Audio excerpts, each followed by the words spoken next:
Y pues cualquier duda, pregunta, igual yo sé que ahorita no vas a estar participando mucho, pero igual puedes escribir ahí en el chat o en el WhatsApp, ¿vale? Recordemos que estamos hablando sobre cocina mexicana y en el tema que nos toca en la unidad uno de nuestra bitácora.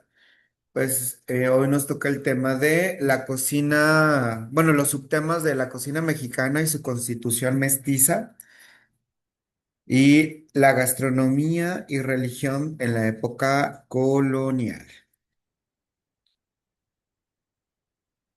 ¿Vale? Esos son nuestros temas que vamos a estar trabajando. Como aspectos principales de esta unidad, pues sabemos que cuando hablamos de la cocina mexicana, no nos referimos únicamente a la mezcla de ingredientes, sino también a un proceso de aspectos sociales, económicos, religiosos y culturales.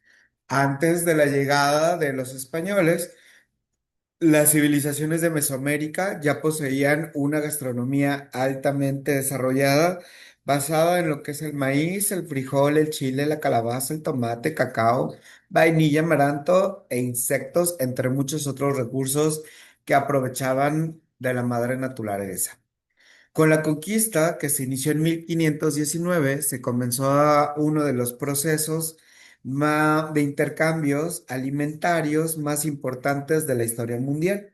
Los españoles introdujeron animales domésticos como el cerdo, la vaca, la gallina, la oveja y la cabra. Aparte que trajeron pues el trigo, el arroz, los cítricos, aceitunas, la caña de azúcar y una gran variedad de especies.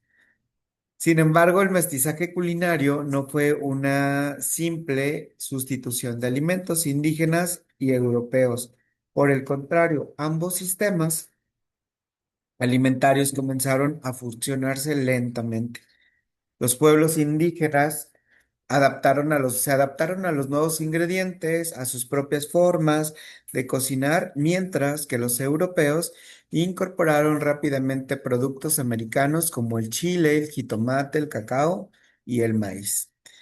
A este intercambio también se sumaron los conocimientos culinarios africanos aportados por las personas esclavizadas y la influencia asiática que llegó mediante el Galeón de Manila, que este fue el que introdujo, bueno, ellos fueron los que introdujeron parte de lo que fue el mango, el tamarindo, el coco y diversas especies orientales.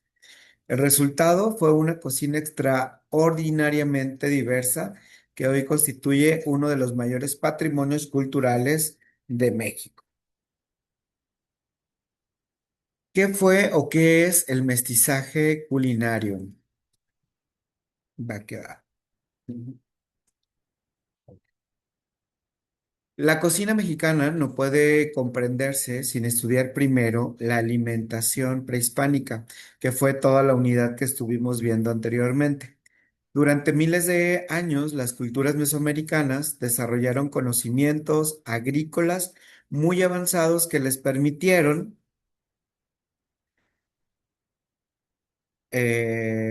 desarrollar conocimientos para aprovechar de esta manera sus recursos naturales que fueran sostenibles, ¿no? Y conocido pues este sistema agrícola como la cocina de milpa, que aquí lo tenemos en la imagen. El maíz ocupaba el centro de la alimentación y también la cosmovisión indígena. Según diversas tradiciones mesoamericanas, los seres humanos fueron creados a partir del maíz. Lo recordamos en que ya hemos platicado acerca del Popol Vuh, donde se menciona en este libro cómo fueron que se creó la humanidad, ¿no? A base de ciertas pruebas con diferentes granos de maíz hasta que se logró crear aquel hombre mucho más fuerte y mucho más macizo, elaborado con maíz. Razón por la cual, pues este alimento poseía un profundo significado religioso. La milpa constituía un sistema agrícola altamente eficiente, donde convivían el maíz, el frijol, la calabaza y los chiles. Esta asociación permitía conservar la fertilidad del suelo y proporcionar una dieta nutricionalmente completa. El chile no solo aportaba sabor, también poseía propiedades conservadoras y medicinales. También recordemos que el chile pues, lo utilizaban como castigo para los niños cuando se portaban mal. El cacao era utilizado como una bebida ceremonial, una moneda y un alimento de las élites. La técnica culinaria incluía la nixtamalización, que parte ya por ahí en esta semana. Salud. En esta semana, pues tuvieron que haber entregado su actividad de la nixtamalización y la elaboración de sus tortillas. Este proceso, pues, incrementa el valor nutricional, la cocción en el comal, la elaboración de tamales, el uso del metate para moler granos y semillas, así como diversos métodos de cocción de vapor y también bajo la tierra. Estos conocimientos fueron tan sólidos que muchos continúan vigentes desde hace más de 500.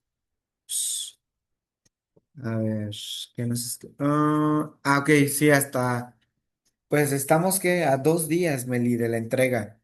No te espantes, no te espantes. Oh, súper bien, excelente. No, no te asustes, todo bien.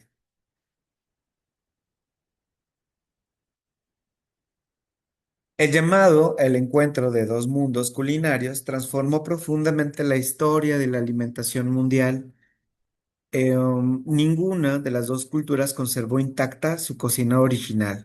Tanto Europa como América modificaron sus hábitos alimenticios gracias al intercambio de los productos agrícolas y también pecuarios. En la Nueva España, los españoles comenzaron a cultivar lo que fue el trigo y a criar animales domésticos inexistentes en Mesoamérica. Esto permitió la elaboración de pan, de quesos, mantequilla y numerosos guisos europeos. Al mismo tiempo, los conquistadores quedaron sorprendidos por la riqueza. Ya se me movió aquí. Mm, mm, mm, quedaron sorprendidos por la riqueza agrícola indígena. Los productos como el cacao, el tomate, el chile y la vanilla despertaron un gran interés en Europa y posteriormente se difundieron por todo el mundo. En este proceso dio origen a nuevas preparaciones culinarias donde convivían ingredientes de ambos continentes. Por ejemplo, los tamales comenzaron a rellenarse de carne de cerdo y los moles incorporaron almendra, ajonjolí y especias europeas, mientras que diversos guisos mezclaban técnicas indígenas como con los ingredientes españoles. El mestizaje culinario fue un proceso gradual que consolidó los siglos XVI, XVII y XVIII. ¿Vale? Y aquí vemos en la imagen que tenemos aquí en la pantalla, vemos parte, ¿no? De todos estos alimentos que trajeron los europeos, así como los alimentos que los europeos comenzaron a adaptar a sus alimentos, como por ejemplo el tomate, la vainilla, el chocolate, que pues gran parte de la repostería europea podemos encontrar parte de estos elementos, así como el tomate en muchas de sus preparaciones que es utilizado. Uno de los aspectos más importantes del mestizaje culinario es observar cómo ingredientes completamente diferentes comenzaron a convivir con una misma receta.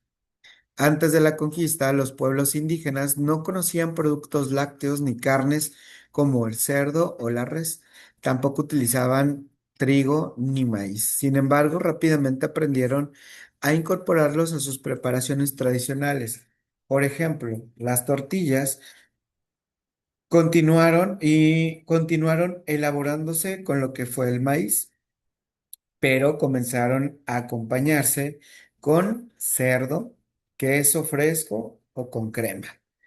Los moles, que originalmente se elaboraban con chiles y algunas semillas y algunos tomates, simplemente una salsa, comenzaron a incorporar almendras, nueces, canela, clavo y ajonjolí, y con esto pues fueron complementando poco a poco más esta salsa hasta convertirlo pues en el mole que conocemos el día de hoy con toda esa cantidad de ingredientes. Por ahí ahorita vamos a ver, más adelante vamos a platicar acerca del mole poblano, ¿no? Que es uno de los más representativos de México, donde se incorporan más de 100 ingredientes en su preparación. Este intercambio también modificó los métodos de cocción. Se introdujeron hornos europeos, casos de cobre, nuevas técnicas de horneado y utensilios metálicos que convivieron con el metate, el molcajete, el comal y las ollas de barro indígenas. La riqueza de la gastronomía mexicana radica principalmente o precisamente en esa capacidad de integrar ingredientes diversos sin perder la identidad cultural. Y hasta el día de hoy, ¿no? Encontramos muchos productos o muchas preparaciones que que se han ido mexicanizando, ¿no? Que llegan aquí a América, llegan a México y el mexicano pues le comienza a dar su toque, le comienza a dar su sabor, su plus, ¿no? Adaptándolos, acoplándolos pues al paladar del mexicano. Las técnicas culinarias constituyen uno de los elementos más importantes del patrimonio gastronómico, ya que determinan la textura, el sabor, el aroma y la presentación de los alimentos. Durante la época prehispánica, los pueblos originarios desarrollaron procedimientos altamente especializados,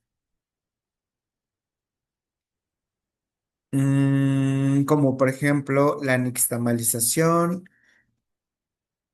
que además de facilitar la molienda, incrementa la disponibilidad de nutrientes esenciales como la niacina y el calcio, entre otros minerales.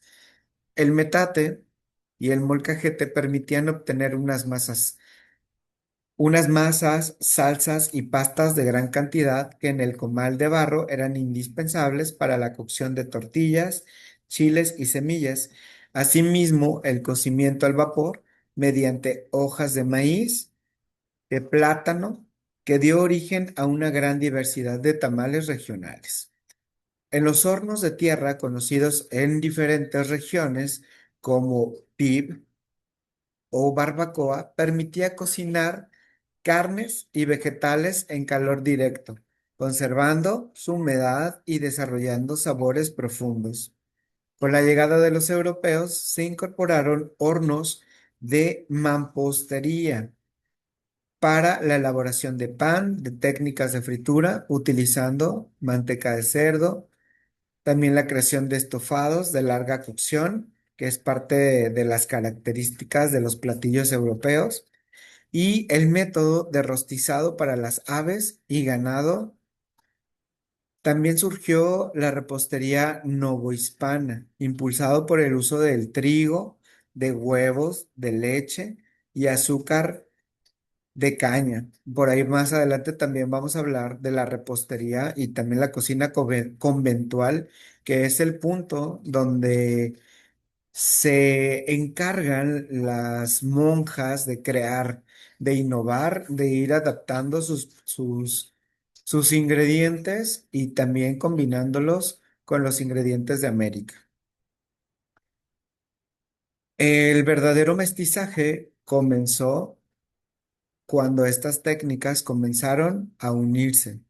Un ejemplo claro de estos es el mole, el mole poblano, que es el molido tradicional en metate, el cual se complementó con ingredientes europeos y se sirvió sobre carne de guajolote o de pollo. De igual manera, los tamales comenzaron a incorporar rellenos de cerdo, de pollo, aceitunas y especies traídas de Europa. Estas adaptaciones demuestran que la cocina mexicana evolucionó integrando conocimientos de distintas culturas sin perder la esencia de sus raíces indígenas. Y hay unos tamales que hasta la fecha se siguen elaborando en muchas regiones, que es el tamal canario, que es un tamal a base de mantequilla con harina de arroz, al cual le agregan también vainilla, le agregan de complemento pasas, algunos le agregan piña, algunos le agregan eh, fresa, arándanos, etcétera. Y hay diferentes variantes, pero pues fue como el querer crear, el querer imitar los tamales que se hacían aquí en la época prehispánica y deciden pues hacerlo con un ingrediente que traían ellos, que es el arroz. Y como resultado pues obtenemos esos famosos tamales canarios. Los mercados constituyeron uno de los principales motores del mestizaje. Durante la época colonial, a diferencia de otros espacios sociales donde existían marcadas diferencias entre grupos étnicos, los tianguis y las plazas comerciales favorecieron una interacción constante entre productores, comerciantes y consumidores. Muchos mercados indígenas conservaron su organización tradicional, caracterizada por la venta especializada de animales, bueno, de alimentos frescos, animales vivos, plantas medicinales y utensilios elaborados artesanalmente. Recordemos que pues ellos, más que un tianguis de venta, era un tianguis de intercambio, donde hacían el trueque, cambiaban cierta cantidad de semillas por animales, ciertas plantas, por ciertos insectos, por ciertos productos, ¿no? O utensilios, o inclusive hasta ropa que ellos creaban, pues la intercambiaban por ciertos alimentos. Todavía podemos encontrar en muchos lugares donde todavía siguen vigentes las raíces prehispánicas, nativas de cada región, de cada etnia. Encontramos lugares donde todavía siguen haciendo este tipo de actividad. Con frecuencia, la historia de la gastronomía ha privilegiado el estudio de los ingredientes y los platillos, dejando en segundo plano a quienes hicieron posible su evolución. Las cocineras indígenas fueron las protagonistas y siguen siendo las protagonistas fundamentales del mestizaje culinario, pues actuaron como verdaderas transmisoras de conocimientos entre tradiciones gastronómicas. Muchas de ellas trabajaron en hogares españoles, en conventos y en haciendas, donde aprendieron nuevas técnicas culinarias al mismo tiempo que enseñaban el uso de ingredientes americanos. Gracias a su experiencia, numerosos productos europeos pudieron incorporarse exitosamente a la alimentación cotidiana. La cocina mexicana también tuvo un resultado de intenso intercambio comercial que conectó a la Nueva España con Europa y Asia. Uno de los vínculos más importantes fue una ruta marítima que durante más de siglos unió a Filipinas con el puerto de Acapulco, donde pues llegaron ingredientes asiáticos que enriquecieron significativamente la gastronomía novohispana. Entre ellos destacan el mango, el tamarindo, el arroz, el coco, entre otros ingredientes. Las bebidas que surgieron durante el mestizaje son un ejemplo claro de esta fusión de ingredientes. Sabemos que antes de la conquista, los pueblos originarios consumían atoles, chocolate, el pozol y bebidas fermentadas como el pulque. Con la llegada de los españoles se incorporan ingredientes como la leche, el azúcar de caña, las especias como la canela, lo que permitió crear nuevas preparaciones. El chocolate, por ejemplo, como el chocolate caliente con leche, que es un resultado de esa fusión cultural. Estas bebidas no solamente enriquecieron la alimentación cotidiana, sino que también adquirieron un papel importante dentro de las reuniones familiares, de las celebraciones religiosas y las festividades populares.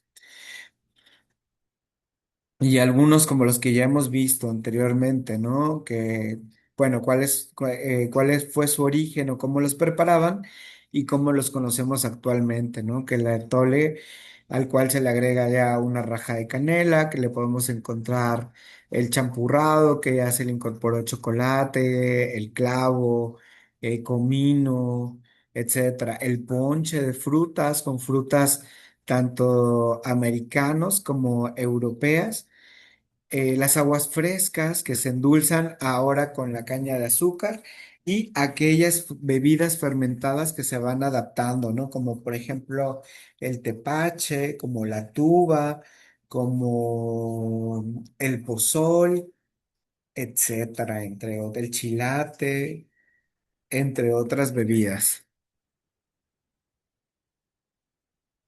El tejuino también.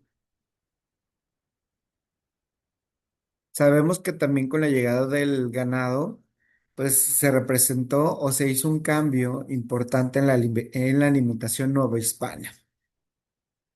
Antes de la conquista, el consumo provenía de las carnes como el guajolote, pescados, insectos y animales silvestres. Con la introducción de reses, cerdos y ovejas y cabras, se amplió considerablemente la opción alimentaria.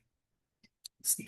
Aparecieron productos lácteos como el queso, la crema, la mantequilla, que fueron incorporándose a la cocina tradicional. Muchos platillos actuales, como por ejemplo las carnitas o diversos guisos con queso, tienen su origen en este proceso de adaptación. Aunque el mestizaje ocurrió en todo el territorio novohispano, como lo vemos en esta imagen, las zonas costeras comenzaron a incorporar más el consumo de lo que eran los pescados y los mariscos, mientras que las regiones ganaderas desarrollaron una cocina basada principalmente en carnes y lácteos, ¿sale? Como la zona norte de nuestro país. En el centro del país se consideraron se consolidaron principalmente preparaciones como los moles, los adobos, mientras que en el sureste se integraron ingredientes de origen caribeño y asiático. Esta diversidad explica por qué la cocina mexicana posee una enorme riqueza regional y una gran variedad de sabores. ¿Sale? Y vemos.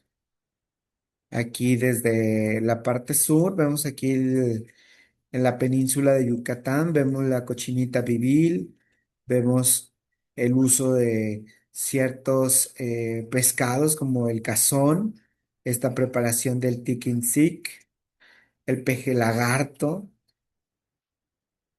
el mole en algunas partes de Oaxaca, los chiles en nogada en Puebla, las enchiladas potosinas, el pescado zarandeado, el machacado con huevo, machaca con huevo, la carne asada, las chimichangas, los tacos de pescado, la langosta cocida, el pozole verde, las tortas ahogadas, el asado de boda, etcétera, ¿no?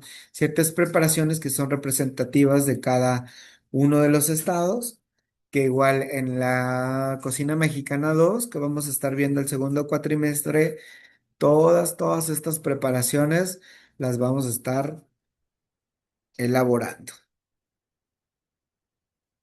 La barbacoa, las enchiladas mineras, el lechón, las carnitas, chorizo verde, que es el resultado, pues, de este mestizaje culinario con cada una de las cocinas regionales. La gastronomía es mucho más que la preparación de alimentos. Constituye una manifestación cultural que refleja la historia de un pueblo. En México, cada platillo conserva elementos heredados de distintas culturas que convivieron durante la época colonial. Las recetas familiares transmitidas de generación en generación, permiten preservar técnicas, sabores y costumbres que fortalecieron el sentido de pertenencia. Por ahí ya estuvimos platicando de algunas recetas que se elaboran solamente en sus lugares donde residen y que a lo mejor de un lugar a otro, aunque puede ser prácticamente lo mismo, pueden cambiar de nombre o puede cambiar un ingrediente, pero las bases y las técnicas son totalmente parecidas.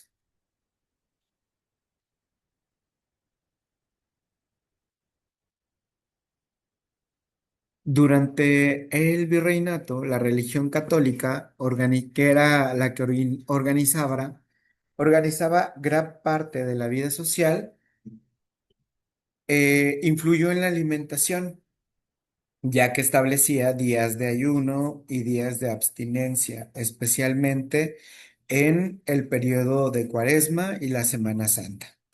Estas disposiciones impulsaron el desarrollo de nuevos platillos elaborados a base de pescado, de vegetales, de legumbres, sustituyendo el consumo de carnes.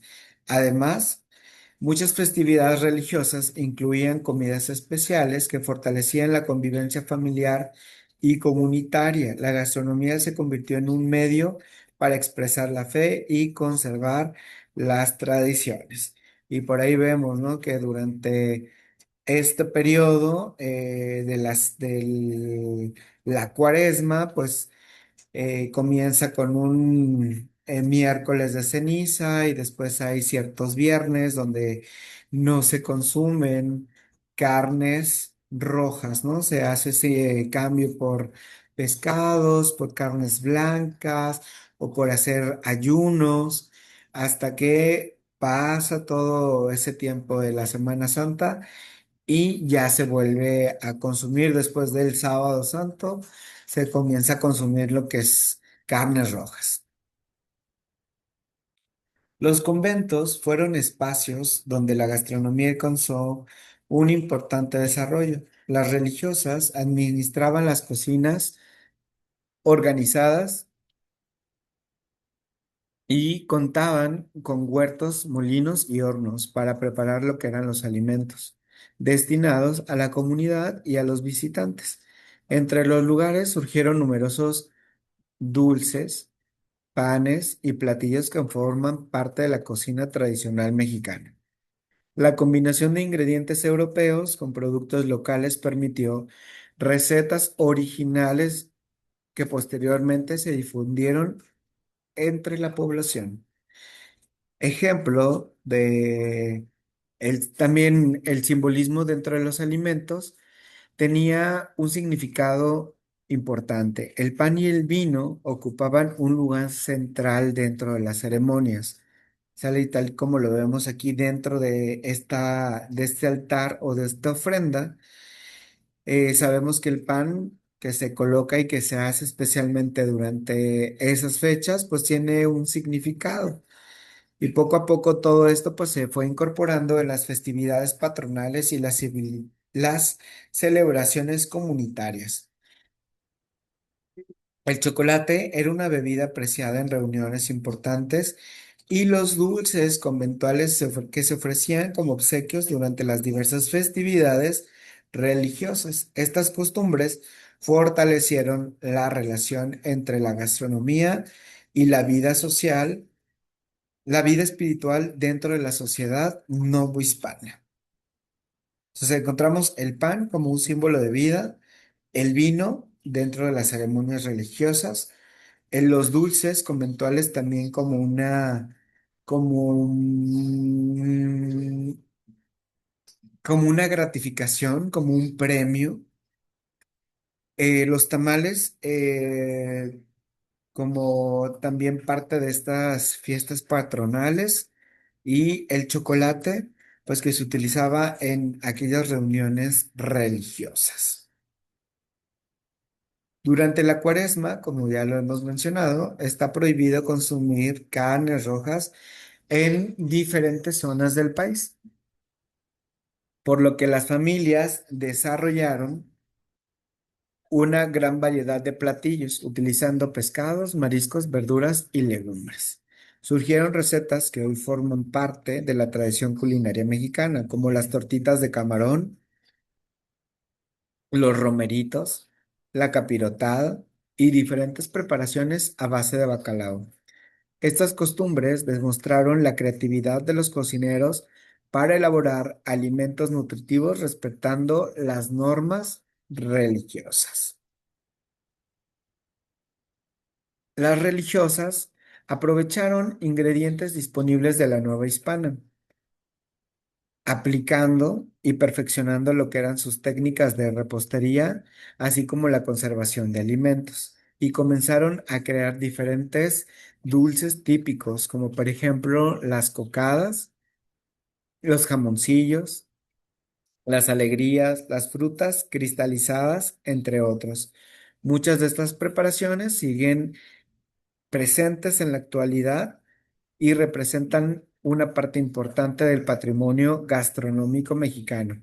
Entonces, ellas, dentro de sus cocinas conventuales, pues aparte de todos estos dulces tradicionales, de todas esas conservas, también comenzaron a desarrollar ciertos tipos de panes, a crear cierta repostería, conservar ciertas bebidas y pues obviamente a crear esas recetas festivas que comenzaron a inundar dentro de las festividades religiosas, la cual pues contaba con alimentos específicos preparados para compartir en familia y con la comunidad. Estas reuniones favorecieron la conservación de recetas tradicionales y fortalecieron la identidad cultural de distintas regiones. Muchas de estas costumbres permanecen vigentes y forman parte de las festividades mexicanas actuales. Y parte de estas festividades, pues encontramos, ya mencionamos la Semana Santa, bien, pero viene también lo que es la Navidad, el Día de Todos los Santos, la fiesta patronal de cada uno de los estados, de los municipios, de las comunidades, y así como Corpus Christi, entre otras más que pueden ir surgiendo. La combinación de ingredientes americanos con productos europeos permitió desarrollar una cocina rica en sabores y aromas. El azúcar, la leche, las almendras y la canela integraron frutos tropicales como el cacao y la vanilla para elaborar postres y bebidas que eran consumidos principalmente durante las celebraciones religiosas. Y encontramos por ahí algunas como las natillas, como los viñuelos, como los gaznates, las jericayas, todo eso. Esta fusión culinaria enriqueció considerablemente la gastronomía colonial. Vemos también por ahí el arroz con leche, el rompope, entre otros más. El proceso de evangelización no solo transformó las creencias religiosas, sino que también las prácticas alimentarias. Muchas festividades indígenas fueron adaptadas al calendario cristiano y conservaron alimentos tradicionales que adquirieron nuevos significados religiosos. Esta integración permitió preservar ingredientes y técnicas ancestrales, al tiempo que se incorporaban costumbres europeas.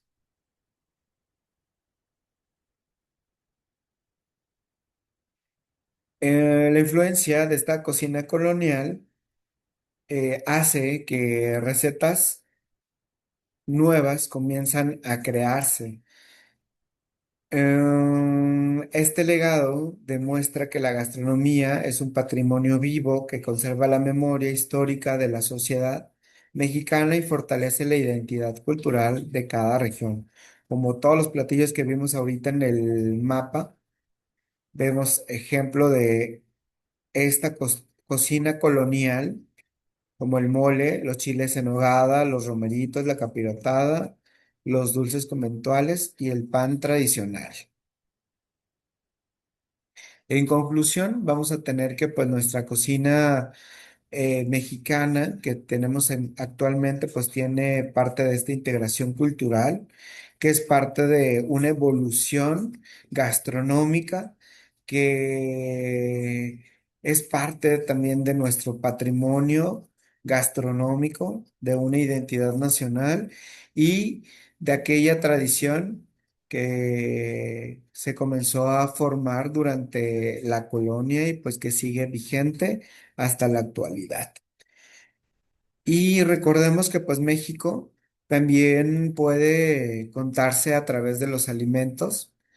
La gastronomía mexicana actual es el resultado del proceso histórico de ese intercambio cultural que consolidó la época colonial. La religión desempeñó un papel importante en establecer costumbres alimentarias, en impulsar la cocina conventual y fortalecer las festividades tradicionales.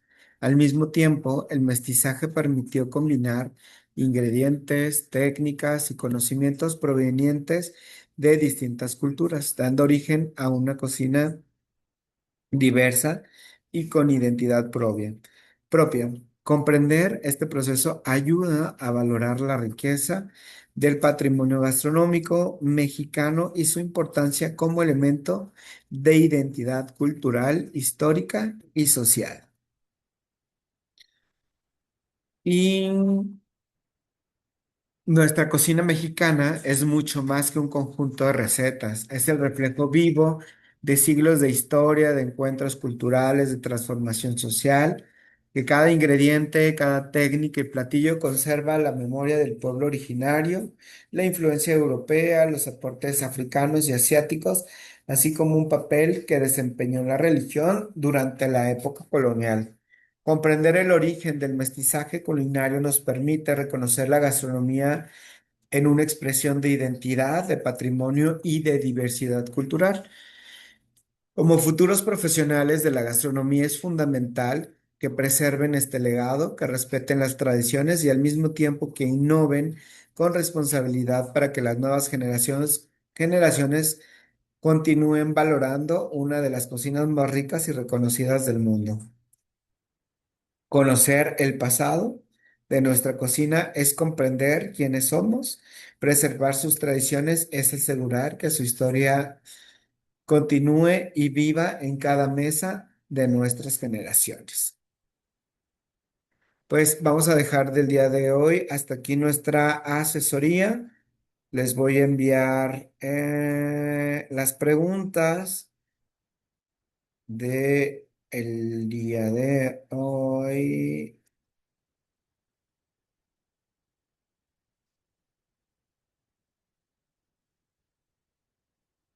Te las envío aquí en el chat, como siempre. Y pues cualquier duda, cualquier pregunta que tengan, ya saben que pueden escribirme al WhatsApp. Si no les contesto en el grupo, escríbanme personalmente para obtener una respuesta mucho más rápida. ¿Sale? Pues estamos en contacto. Saludos y bonita tarde. Bye.